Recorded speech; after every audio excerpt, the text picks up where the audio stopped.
बंधु माने आपण माननको समस्तको मोर नूतन वर्षर अनेक सारा शुभेच्छा एवं शुभकामना। बंधु माने आपणकर जदि मिथुन राशि होइथाय तेबे आजिर एही भिडियोटी आपण माननको पई बहुत ही खास एवं गुरुत्वपूर्ण अटे। तो सेति आपण माने भिडियोटी को स्किप न करी थरे मात्र शेष पर्यंत निश्चय देखंतु। आजिर एही भिडियो रे आमे माने जानिबा आसीबाकु जाउथिबा 2025 मसियाटी अर्थात आसीबाकु जाउथिबा नूतन वर्षटी मिथुन राशि रो व्यक्ति विशेष मानक पई किपरि रहिबो। ग्रह मानकर गोचर स्थिति आपण मानकु केउ प्रकार रो फल प्रदान करिवो। बंधु माने एही 2025 मसिया रे बहुत बड़ बड़ परिवर्तन हेबाकु जाउछि। 4 कोटी बड़ ग्रह निजर राशि परिवर्तन करिबाकु जाउछन्ति। प्रथमे शनिदेव राशि परिवर्तन करिवे, एहा परे राहु एवं केतु राशि परिवर्तन करिवे एवं एहा परे देवगुरु बृहस्पति मध्य राशि परिवर्तन करिवे। बंधु माने शनिदेव प्रति 2.5 वर्ष रे थरे राशि परिवर्तन करिथांती। राहु एवं केतु प्रति 1.5 वर्ष रे निजर राशि परिवर्तन करिथांती एवं देवगुरु बृहस्पति प्रति 1 वर्ष रे निजर राशि परिवर्तन करिथांती। तेबे एही 4 कोटी बड़ ग्रह मानकर परिवर्तन आपणक जीवन उपरे कोन प्रभाव पकाइबो, केउ प्रकारर फल आपणकु प्रदान करिवो, से समस्त विषय रे आजिर एही भिडियो रे आमे माने विस्तार रूप रे आलोचना करिबा। आपणकु केउ सबु शुभ परिणाम प्राप्ति हेबो एवं केउ सबु अशुभ फल प्राप्ति हेबो, से सब विषय रे आजिर एही भिडियो रे आमे माने जानिबा। तेबे भिडियोटी रे आगो को बढ़िबा पूर्वरु जदि आपणकर मिथुन राशि होइथाय तेबे भिडियोटी को लाइक करी चैनल टी को सब्सक्राइब करि देबे एवं कमेंट बॉक्स रे भक्ति एवं श्रद्धार सहित जय श्री जगन्नाथ निश्चय लिखिबे।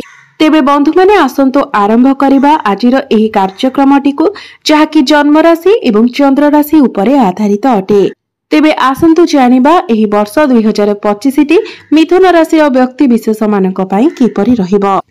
बंधु माने राशि चक्रर 12 गोटी राशि मध्यरु तृतीय राशि हेउछि मिथुन राशि एवं आपणकर राष्ट्राधिपति हेउछन्ति बुध एवं 2025 मसिहार आरंभ रे बुध आपणकर षष्ठ भाव रे रहिबे।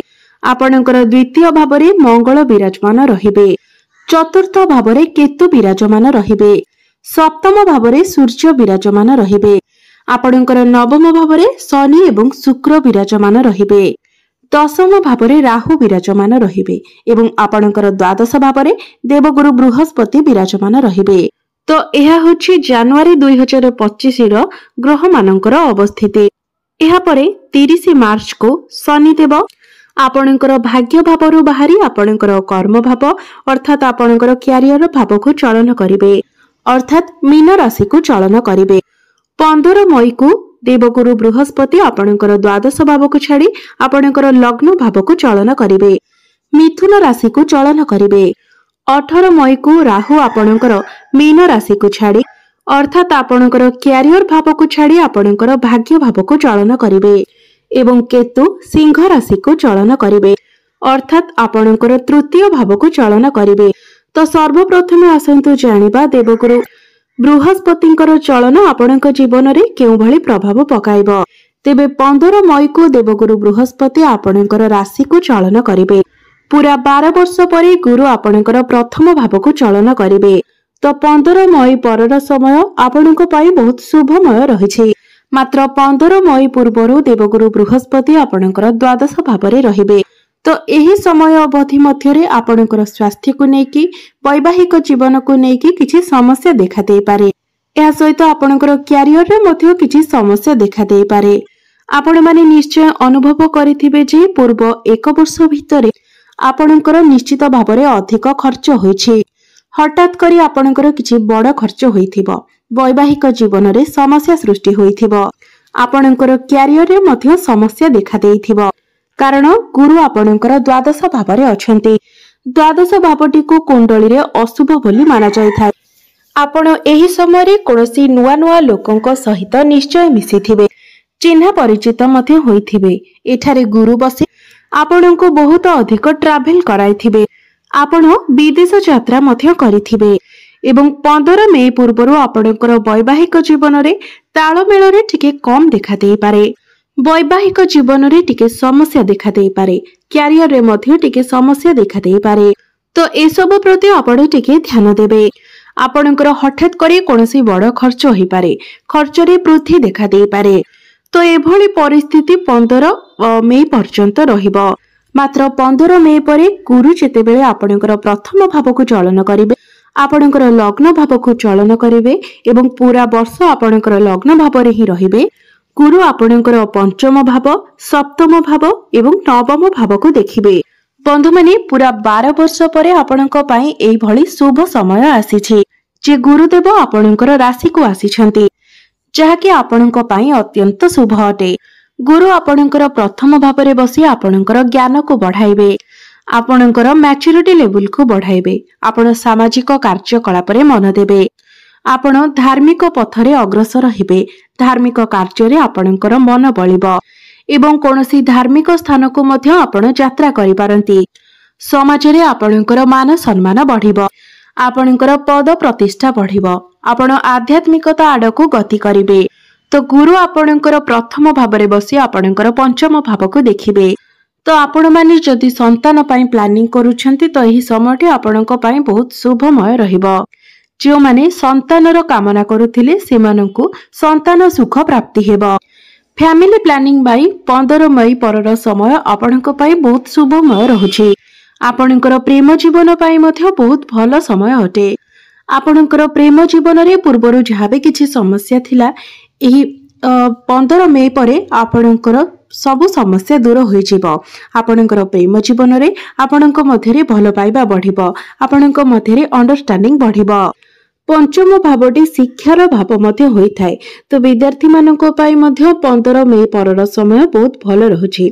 शिक्षा क्षेत्र रे आपण बहुत अधिक उन्नति करिवे, आपण उच्च शिक्षा करि पारंती, कोनोसी नूतन स्थान रे आपण एडमिशन नै पारंती। शिक्षा क्षेत्र रे आपणकर ज्ञान बढ़िबो, बुद्धि बढ़िबो, ज्ञान एवं बुद्धि बल रे आपण शिक्षा क्षेत्र रे बहुत अधिक सफलता लाभ करिवे। 15 मई परे जदि आपणकर कोनोसी एग्जाम रहिछि तो निश्चित भाबरे सेथिरे आपण उत्तीर्ण हेबे। गुरु आपणकर प्रथम भावरे रही आपणकर सप्तम भाव को देखिबे।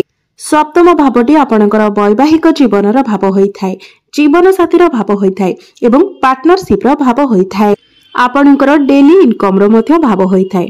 तो जदि आपण माने पार्टनरशिप रे बिजनेस करूछंती तो 15 मई परर समय आपणक पई बहुत भल रहिबो। किबा आपण जदि पार्टनरशिप रे बिजनेस स्टार्ट करिबा पई चाहुछंती तो 15 मई परे कले ही आपणक पई भल रहिबो। 15 मई परे आपणकर डेली इनकम वृद्धि पाइबो, आपणकर फाइनेंशियल ग्रोथ हेबो, आपण टंका सेविंग करि पारिबे, आपणकर बैंक बैलेंस मध्य बढ़िबो, किबा आपण कोनोसी नूतन व्यापार वाणिज्य मध्य आरंभ करि पारंती। बिजनेस रे आपणकर ग्राहक बढ़िबे। आपणकर वैवाहिक जीवन मध्य 15 मई परे बहुत शुभ रहिबाको जाउछि। आपणक मध्यरे भल पाइबा बढ़िबो, अंडरस्टैंडिंग भल रहिबो एवं जो मिथुन राशि व्यक्ति विशेष मानकर विवाह होई नाही, विवाह बयस होई जाइथिले मध्य विवाह स्थिर होई पारु नाही, तो एही वर्षटिरे सेमानंकु भल प्रस्ताव मिलिबार जोग सृष्टि हेउछि। आपणकर मन मुताबक स्थान रे विवाह मध्य स्थिर होई जिवो। गुरु आपणकर प्रथम भावरे रही आपणकर नवम भाव को देखुछंती, तो आपणकर भाग्य रे मध्य वृद्धि आसीबो। भाग्य बल रे आपण बहुत बड़ बड़ इन्वेस्टमेंट करी सेथिरे लाभ पाई पारिबे।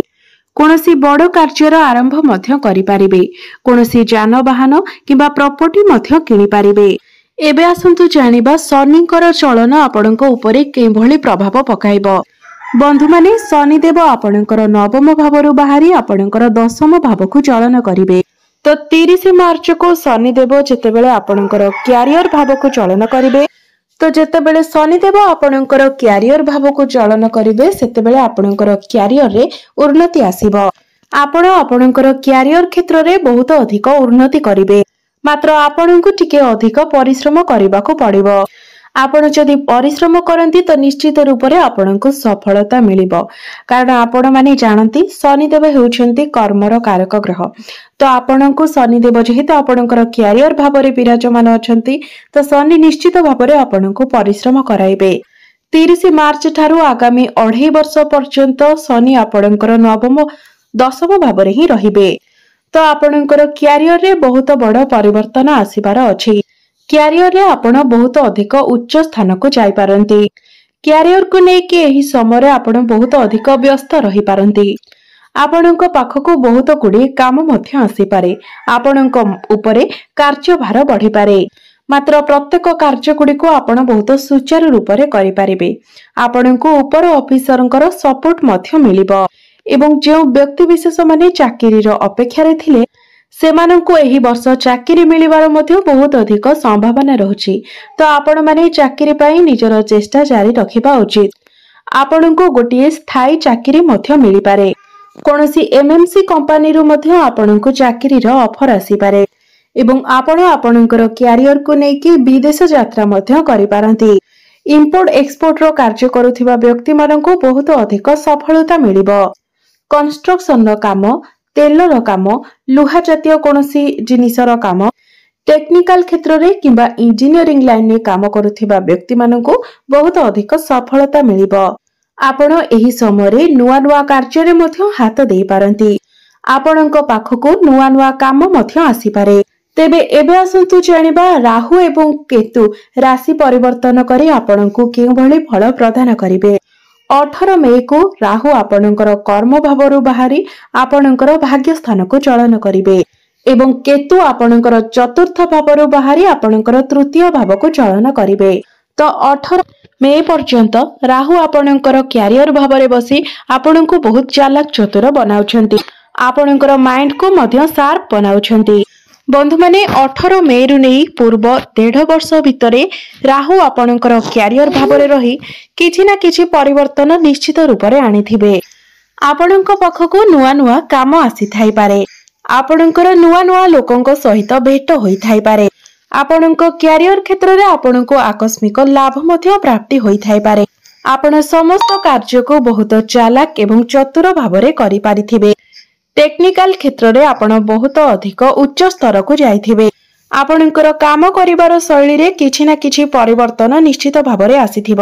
ମାତ୍ର 18 ମଇକୁ ରାହୁ ଯେତେବେଳେ ଆପଣଙ୍କର ଭାଗ୍ୟ ଭାବକୁ ଚଳନ କରିବେ, ଆପଣଙ୍କର ନବମ ଭାବକୁ ଚଳନ କରିବେ, ଶାସ୍ତ୍ରରେ କୁହାଯାଇଛି ଯେ ରାହୁ ଯେତେବେଳେ ନବମ ଭାବରେ ବିରାଜମାନ ଥାନ୍ତି ତ ଏହାକୁ ପିତୃଦୋଷ ମାନାଯାଇଥାଏ।